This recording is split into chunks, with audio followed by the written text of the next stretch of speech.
और मैं चाइना में, शंघाई बड़ा शहर है, बड़े शहरों में ज़्यादा क्राइम होता है। छोटे शहरों की तो बात ही नहीं कर रहा मैं अभी। बड़े शहर में मैं लैपटॉप छोड़ करके, लैपटॉप, छोटे छोटे चार्जर्स, SD कार्ड सब टेबल पे ऐसे छूटा हुआ है। मैं तो फिर भी ऐसे फ्लैप गिरा रखा है, कुछ लोगों को तो फ्लैप भी ओपन है। और हम खाने गए 2-2 घंटे वॉक करके वापस आए, एक इंटैक्ट चीज़ें रखी हुई हैं हॉस्टल में जहाँ पर ट्रैवलर्स आ रहे जा रहे हैं। बहुत आगे भाई वो देश, तो हमसे तो बहुत ही आगे चला। चाइना एक ऐसी दुनिया में, एक ऐसी जगह पे पहुंच चुका है जहां पर उसका हाथ पकड़ने के लिए ना किसी तरीके का चमत्कार चाहिए भाई। और इस सिर्फ मैं टेक्नोलॉजी की बात नहीं कर रहा हूँ, इसमें इन आर्म फोर्सेस में भी जो उन्होंने अभी इस बार जो उनका शो हुआ था, पता नहीं आपने देखा है नहीं देखा, उन्होंने शो में जिस तरीके की चीज़ें दिखाई हैं, उसके एक फॉरेन टूरिस्ट मिनिस्टर ने कहीं पर स्टेटमेंट दी है कि हम कभी भी न्यूक्लियर पावर इस्तेमाल नहीं करेंगे, but we are capable enough कि हम किसी को करने भी नहीं देंगे, चाहे वो अमेरिका क्यों नहीं हो। उसने स्ट्रेट अमेरिका को बोला था कि अगर अमेरिका ये सोचता है कि वो न्यूक्लियर पावर हमारे खिलाफ इस्तेमाल कर सकता है, no, he won't be able to, and they won't be even knowing that what came and stopped everything. We are that powerful भाई। हाँ, उन्होंने कुछ मच्छर जैसे भी ड्रोन्स बना, बॉम्ब्स बना रखे भाई। मच्छर भाई टेक्नोलॉजी में तो पता नहीं चाइना कहाँ ही चला गया। अभी मैं आज पढ़ रहा था क्वांटम मैकेनिक्स, पता नहीं आप लोग कितना फॉलो करते हैं। उन्होंने टेलीपोर्टेशन, एक चीज़ होती है कि एक जगह से दूसरी जगह पे जगह आवाज़ पहुंचा दी, इन्फॉर्मेशन पहुंचा दी। अभी अभी उन्होंने एक, उनकी एक कॉलेज है, उन्होंने ये एक्सपेरिमेंट सफल पूर्वक पूर्ण कर लिया है कि उन्होंने इन्फॉर्मेशन को एक जगह से हज़ारों किलोमीटर दूर टेलीपोर्ट करके पहुंचा दिया। पता नहीं कहीं अलग ही लेवल पे काम कर रहे हैं भाई। पर हमने ऐसा सुना है कि वहाँ पे लोगों को बहुत, क्योंकि एक तरीके की वही है वहाँ पर, तानाशाही कह लो, तो लोग काफ़ी खुश नहीं है और वो गवर्नमेंट को क्रिटिसाइज़ करते हैं, तो लोग मतलब गवर्नमेंट उनको एग्जीक्यूट कर देती है या उनके अगेंस्ट कोई नहीं जा सकता। तो ये मेजर रीज़न है, लोग खुश नहीं है वहाँ पे, ऐसा है। देखिए, चाइनीज़ लोग जो बाहर रह रहे हैं ना, वो सब लोग वापस आ रहे हैं, US से, कनाडा से, हर जगह से चाइना वापस जा रहे हैं, इसलिए क्योंकि उनको ऐसा लग रहा है कि हम, चाइना इतना आगे बढ़ चुका है कि हम वहीं जा कर के रहना चाहते हैं। It is much safer, better to live in that country now. तो वो अगर हो रहा है तो मुझे लगता नहीं है कि वो इस वजह से हो रहा होगा कि लोग अपनी फ्रीडम ऑफ स्पीच छोड़ करके वहाँ जाएंगे, क्योंकि फ्रीडम ऑफ स्पीच बहुत ज़्यादा मायने रखती है। जितने लोगों से मैंने बात करी जो हमारे जनरेशन के थे, हॉस्टल्स में जो थे, उनसे मैंने बात करी कि तुम्हें यहाँ पे किसी तरीके की ऐसी चीज़ कोई फील होती है, मुंह पे तो सबने नहीं बोला, फिर मैंने कुछ ऑब्जर्व किया जो वो बताएंगे नहीं, लेकिन मैं ऑब्जर्व करूँ। क्या नाइट लाइफ अलाउड नहीं था? क्या सोशल मीडिया अलाउड नहीं था? क्या कुछ भी कह देना अलाउड नहीं था? या कुछ भी वो बोलने से पहले सोच रहे थे? क्या भंड होकर के गिर रहे थे कि नहीं गिर रहे थे? लड़कियों को परमिशन, मेरे हॉस्टल में एक 18 साल की लड़की थी और वो अकेले घूम रही थी, और वो हार्बिन से थी। हार्बिन बहुत दूर है शंघाई से, बहुत दूर है भाई, बहुत बड़ा है चाइना। मैंने बोला तुम 18 साल में तुमको परमिशन मिली हुई है यार यहाँ पे आने के लिए? मेरे को तो नहीं मिलती। लड़का हूँ तब भी तुम लड़की बोले। हाँ, my parents have supported me and I am having a good time. और वो 18 साल की और उसको कोई अनसेफ फील नहीं हो रहा, ना उसके पेरेंट्स को अनसेफ फील हो रहा है। क्यों? क्योंकि ऐसा कुछ नहीं है भाई जो वो नहीं कर सकते। किसी तरीके की फ्रीडम पे कोई पाबंदी नहीं है। आप सोच करके बताओ, ये क्वेश्चन आपने ही पूछा है, आप सोच करके बताओ कि इंडियंस ऐसा क्या कर सकते हैं, नहीं कर सकते हैं या कर सकते हैं, जो चाइनीज नहीं कर सकते हैं या कर सकते हैं। मतलब आपको ऐसी क्या चीज करने की परमिशन है जो आपके हिसाब से चाइनीज नहीं कर सकते? भाई हमारे पास तो कमी होती जा रही है। और पर अभी सोच के देखो, बहुत मुश्किल होगी आपको सोचने में। भाई मेरे ख्याल से सोशल मीडिया पे गवर्नमेंट को क्रिटिसाइज करना कर सकते हैं, कर सकते हैं, कर सकते हैं। वहाँ के लोकल, उस पर जितने भी उनका लोकल सोशल मीडिया है, उस पर मैंने लोगों को देखा है बोलते हुए। जब आप कुछ एक्सट्रीम में बोलते हो ना, मीडिया कुछ भी छाप सकती है अपनी गवर्नमेंट के। मैं मीडिया के बारे में बहुत ज़्यादा नहीं कह सकता, क्योंकि इस पे मेरा ऑब्जर्वेंस नहीं है कुछ भी। मैंने इतना ऑब्जर्व नहीं किया कि मीडिया वहाँ पे क्या कर रही है, प्रिंट मीडिया, इलेक्ट्रॉनिक मीडिया। लेकिन मैं अपनी मीडिया के बारे में बोल सकता हूँ। आपको क्या लगता है हमारी मीडिया कितनी? मेरे को लगता है कि अपनी मीडिया कर सकती है अगर चाहे तो, बट फिर अमाउंट आ जाता है बैंक में तो वो रुक जाते हैं।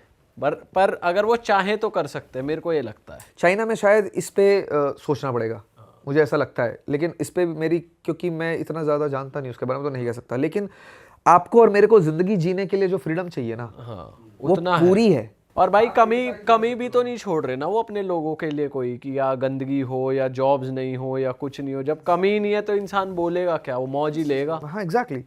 किस चीज़ के बारे में आप बात करोगे? हम किस चीज़ के बारे में बात कर रहे हैं? अगेंस्ट गवर्नमेंट के खिलाफ, एम्प्लॉयमेंट के बारे में बात कर रहे हैं, हवा के बारे में बात कर रहे हैं। हर चीज मैनेज करिए। Beijing used to be one of the most polluted city in the world. Correct. क्या मैनेज किया यार उसको? आज हमारे यहाँ पर ये जो 363 है आज AQI इस वक्त पे अभी जो हम इसमें हम सांस ले रहे हैं, मेरे को चोक हो रखा है गला मेरा, क्योंकि मैं काफ़ी टाइम से इस माहौल में नहीं रहा हूँ। आप नहीं मानोगे, ये स्टेट ऑफ इमरजेंसी है करेक्ट, दूसरे देशों में। सही बात है। इस एयर पॉल्यूशन लेवल पे स्कूल बंद नहीं होता, सिर्फ ऑफिसेज बंद हो जाते हैं, एक लॉकडाउन हो जाता है। ये इतना ज्यादा खराब है, ये थोड़ा मोड़ा खराब नहीं, दिस इज डेंजरस। और जिंदगी नॉर्मल चल रही है भाई इस देश में।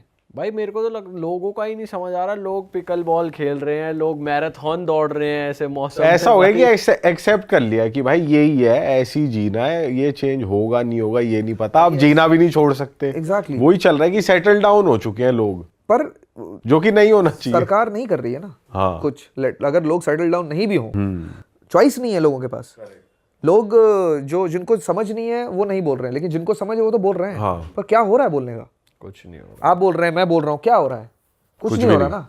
वो बस AQI की मशीन के चारों तरफ ट्रक से पानी गिरा रहे हैं बस वो। This is what we are doing, and cloud seeding कर रहे हैं। वो भी तो फेल हो गई। होगा ना, पर आप कहीं की टेक्नोलॉजी कहीं आप यूज कर रहे हो, आपकी टोपोग्राफी अलग है, उनकी टोपोग्राफी अलग है जहाँ पर सीडिंग हुई थी। आप क्या करने की कोशिश कर रहे हो? नहीं कर सकते आप, हर चीज़ फुल प्रूफ नहीं कर सकते आप। ठीक है, आपने थोड़ी बहुत कोशिश करी, उसका काम तो कुछ नहीं है ना। स्टेट ऑफ इमरजेंसी तो लगाओ। आप ये तो बोलो कम से कम दिवाली पे पटाखे मत फोड़ो। मुझे बहुत मजा आता है यार पटाखे फोड़ने में, मैं तो एकदम गुस्सा हो जाता हूँ कि अगर बैन लग जाए तो। लेकिन सच में देखो, अगर आपके घर में छोटा बच्चा है, क्या आप उसके अगल बगल पटाखा फोड़ना चाहोगे? डरेगा ही वो तो। नहीं, ऐसा वाला चलो हाँ, जिसमें बम pollution नहीं भी है, होएगा। खाली धुआं धुआं। आपके घर में एक बच्चा है, ठीक है, जो 2 साल का है, आप कमरे के अंदर एक वो जिसमें आवाज नहीं होता है, किसी वो डरे, उससे पूरा धुआं भरना चाहोगे आप? नहीं, बिल्कुल नहीं। वो लेकिन अभी इस वक्त शहर में हो रखा है और किसी को कोई फर्क नहीं पड़ रहा। सरकार स्कूल जा रहे हैं यार। एग्जैक्टली। भाई आगे के प्लान्स क्या है अब आपके? क्या कब ट्रिप आप पूरी कर रहे हो? अब नेक्स्ट का है? ये तो अभी ट्रिप के बीच में हूँ मैं। हाँ। और वो अलास्का से अंटार्कटिका ट्रिप कर रहा हूँ मैं। 55-60 हज़ार किलोमीटर ऑफिशियल इसका रूट लेंथ है। Guinness book of world record में the longest highway in the world है। इंडियन पासपोर्ट पे कर रहा हूँ। 14 देशों के थ्रू गुजरूंगा, जिसमें से कुछ देश बहुत ही ज़्यादा ख़तरनाक है। एल सल्वाडोर हो गया, होंडुरस हो गया, मैक्सिको हो गया, कोलंबिया है। बहुत सारे ऐसे देश हैं जो काफ़ी ख़तरनाक हैं। तो काफ़ी एक्साइटेड हूँ, थ्रिल्ड भी हूँ। थोड़ी एक्साइटमेंट तो US के अंदर भी हो गई है, गाड़ी फूट फट गई है। ठीक है, अभी तक मैंने 60 हज़ार में से कुछ 12 हज़ार किलोमीटर गाड़ी चला ली है। लॉस एंजल्स तक मैं गाड़ी पहुंचा चुका हूं। और अभी छठ के लिए घर आया था, तो लॉस एंजल्स एयरपोर्ट पे गाड़ी छोड़ दी है।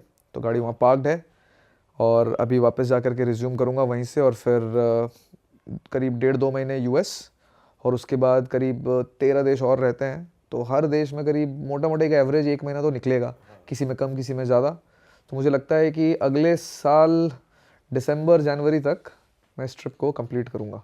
तो आप इंडिया आओगे बीच में? हाँ, वो ये लगातार ट्रिप करूँगा तो मेरा वो तेल निकल जाएगा भाई। तो मुझे लगता है मैं बीच में ब्रेक लेने के लिए इंडिया आऊँगा। किसी कंट्री से 2 महीने 3 महीने गाड़ी चला ली, फिर उसके बाद 2 हफ्ते के लिए 3 हफ्ते के लिए इंडिया आ गया।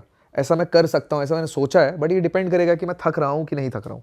अगर मज़े आ रहे हैं तो करता चला जाऊँगा, मज़े नहीं आ रहे हैं, कहीं पर ब्रेक चाहिए होगा तो करूँगा। और ड्रीम ट्रिप है, बहुत लंबी ट्रिप है। किसी सिंगल सोलो इंडियन के बारे में मैं जानता ही नहीं हूँ जिसने ये ट्रिप किया है। मुझे नहीं पता कि मैं पहला हूँ कि नहीं हूँ, लेकिन मैंने जितना भी खंगाला, क्योंकि मुझे भी चाहिए था कि इंडियन पासपोर्ट पे कोई गया है जिसके सारे इन्फॉर्मेशन हो। सोलो तो कोई भी नहीं है। एक कपल है जिसने किया है, उसने भी पूरा नहीं किया है। अच्छा। उसने किया है। एक कपल और है जिसके बारे में मुझे थोड़ा बहुत पता चला है कि वो ऑलरेडी कोलंबिया में हैं। वो भी इंडियन पासपोर्ट पे हैं कि नहीं मुझे पता नहीं, लेकिन इंडियन जरूर हैं। तो और ये सब भी, ये लोग सोशल मीडिया पे हैं नहीं, तो इसलिए मैं वहाँ तक भी पहुँच गया हूँ जो लोग सोशल मीडिया पे नहीं हैं। ठीक है, तो सोशल मीडिया के हिसाब से तो मुझे कोई मिला ही नहीं है। तो एक थोड़ा एकदम अनचार्टेड टेरिटरी है, क्योंकि जब आप 2 लोग भी रहते हो या 3 लोग रहते हो, 4 लोग रहते हो ना, तो आप एक बॉर्डर क्रॉस कर रहे हो तो आपके दिमाग में बहुत कुछ रहता है कि एक ये संभाल लेगा, एक ये संभाल लेगा, या पुलिस ने पकड़ लिया, या करप्शन हो रहा है, या कोई ऐसा मिल गया गन लेकर के कि हाँ भाई चल बाहर आ जा। तो ये 2 लोग रहते हो ना, थोड़ा अलग रहता है टेरिटरी। मेरे लिए एकदम ही सिंगल सोलो हैंडेडली है। हर डिसीजन जो इस ट्रिप पे होगा वो पूरा मेरा सोल रिस्पॉन्सिबिलिटी होगा। उसका क्या इम्पैक्ट पड़ेगा, गुड बैड अगली, वो सब मेरी रिस्पॉन्सिबिलिटी है। और गाड़ी ऐसी लेके जा रहा हूँ, गुड ही हो यार, बैड अगली तो ना ही हो, गुड ही रहे हमेशा। मैं भी यही चाहूँगा। अच्छे ट्रिप करूँ, अच्छा वीडियो बनाऊँ और अच्छे एक्सपीरियंसेस करूँ। और बड़ा एक्साइटेड हूँ मैं इसके लिए कि पता नहीं कैसे एक्सपीरियंसेस होने वाले हैं और क्या क्या सीखने वाला हूँ और क्या क्या दिखाने वाला हूँ, क्योंकि कुछ चीज़ें बहुत क्रेजी हैं जो आने वाली हैं। कुछ क्रेजी चीज़ें ऑलरेडी कर ली, बात भी कर ली हमने। कुछ बहुत क्रेजी चीज़ें हैं, क्योंकि एक्चुअल क्रेज जो शुरू होगा ना वो होगा अमेरिका क्रॉस करने के बाद। अमेरिका तक तो सबको पता है, अमेरिका के बाद की जो टेरिटरी है ना, मैक्सिको और उसके नीचे, और फिर पाब्लो एस्कोबार का देश, और वहाँ पे अपनी गाड़ी लेकर के अकेला बंदा इंडियन पासपोर्ट के साथ, it will be fun. And Iran में जो इंसिडेंट था इन शॉर्ट ब्रीफली वो ये था कि मैं वहाँ पहुँचा था शूट करने एक ट्रैवल सीरीज़, और मेरे पास एक ड्रोन था जो कि as per paper rules illegal था वहाँ पे ले जाना। बट मैं ऐसा सोच करके नहीं गया था कि मैं वो उसको ले करके जाऊँगा। मेरे पास हमेशा ही ड्रोन होता है, किसी कंट्री में अलाउड होता है, किसी कंट्री में नहीं अलाउड होता है। तो एयरपोर्ट पे वो रख लेते हैं, जिन भी कंट्रीज़ में अलाउड नहीं होता वो एयरपोर्ट पे रख लेते हैं, फिर जब आप एग्जिट करते हो तो वो आपको दे देते हैं। ईरान में मेरे साथ ऐसा नहीं हुआ, उन्होंने देखा ड्रोन और मुझे ले करके अंदर जाने दिया। तो मुझे लगा कि बाय डिफ़ॉल्ट मैं समझ गया कि शायद पेपर पे अलाउड नहीं है, लेकिन शायद अनऑफिशियली इन लोगों को कोई फ़र्क नहीं पड़ता, ये जाने दे रहे हैं। ये करके मैं अंदर ले करके चला गया, और बहुत सारी जगहों पे मैंने शूट किया, बहुत सारे वीडियोस भी ड्रोन के आए ईरान के। लेकिन एक जगह थी बलूचिस्तान, जहाँ पर एक एयरपोर्ट पे ट्रांजिट के दौरान वो ड्रोन जब स्कैन हुआ तो उन्होंने उसको कॉन्फिस्केट कर लिया, और उन्होंने मेरे ऊपर चार्जेस लगाए कि ड्रोन लेकर के इस देश में आना इलीगल है, आप एक इलीगल काम कर रहे हो। ईरान में थोड़ा सा लॉ का प्रॉब्लम है, लॉ किधर भी इधर उधर जा सकता है। तो उस चक्कर में इंडियन एम्बेसी से मैंने जब बात करी तो उन्होंने कहा कि यहाँ कुछ भी हो सकता है, पहले भी ऐसा हो चुका है कि ड्रोन के चक्कर में ट्रैवल ब्लॉगर्स अरेस्ट हुए हैं, आप भी हो सकते हो, और इसके शायद बहुत ज़्यादा चांसेस भी थे। तो मैं इस वजह से मुझे वहाँ से निकलना पड़ा। And this is the whole story what happened until the last episode. उसके आगे क्या हुआ, मैंने एक लॉयर हायर किया, क्योंकि मैं ईरान में कहीं, क्योंकि मैंने कुछ भी गलती नहीं करी थी। मेरे हिसाब से अगर उन्होंने मना कर दिया होता एयरपोर्ट पे तो मैं लेके नहीं जाता। जैसे मैं दुबई जाता हूँ वो मेरा एयरपोर्ट पे रख लेते हैं, ओमान जाता हूँ मेरा एयरपोर्ट पे रख लेते हैं, इजिप्ट जाता हूँ एयरपोर्ट पे रख लेते हैं। उसी तरीके से वहाँ पे भी रखना चाहिए था उनको, तो मेरी गलती नहीं थी। तो इस बात को प्रूव करने के लिए मैंने वहाँ पे लॉयर हायर किया। बहुत ही कमाल की लॉयर थी वो, और काफ़ी लंबा चला ये, करीब 2.5-3 महीने चला ये केस। और उसके बाद फाइनल रिज़ल्ट ये आया, काफ़ी अप्स एंड डाउन्स हुए, काफ़ी हमने फ़ाइट करी। उसके बाद एंड रिज़ल्ट ये आया कि ड्रोन जो है वो यहाँ इस देश में लाना इलीगल था। आपके ऊपर इस बात का चार्ज तो लगेगा ही कि आप एक इलीगल सामान स्मगल करके इस देश में लेकर के आए हैं। लेकिन चूँकि आपका 2 साल पिछले, मतलब कभी भी कोई बैकग्राउंड नहीं रहा है, क्रिमिनल कोई हिस्ट्री नहीं रही आपकी, तो हम आपके ऊपर कोई चार्जेस नहीं लगा रहे हैं, हम आपको अरेस्ट नहीं करेंगे, कुछ भी नहीं करेंगे। यू आर फ्री, आपको कन्विक्ट नहीं कर रहे हैं हम। लेकिन ड्रोन आपका वापस नहीं मिलेगा, उसको हम डिस्ट्रॉय कर रहे हैं, और उसके साथ जितने भी मेमोरी कार्ड्स थे सब डिस्ट्रॉय हो गया। अच्छा, अरे वाह, आपने ये वीडियो यहाँ तक देख ली भाई, तुमने हमारी मेहनत सफल कर दिया। तुम ही लोग हो असली रियल हिट। और अगर आपको बहुत मजा आ रहा है ऐसी क्लिप्स में, ऐसी वीडियोस में, तो फटाफट जाइए प्लेलिस्ट पे बिंज वॉच कीजिए, सारी वीडियोस देख डालो और मौज काटो। That is it. हम मिलेंगे नए पॉडकास्ट में, नए क्लिप में। Till then bye bye, see you, take care, do subscribe.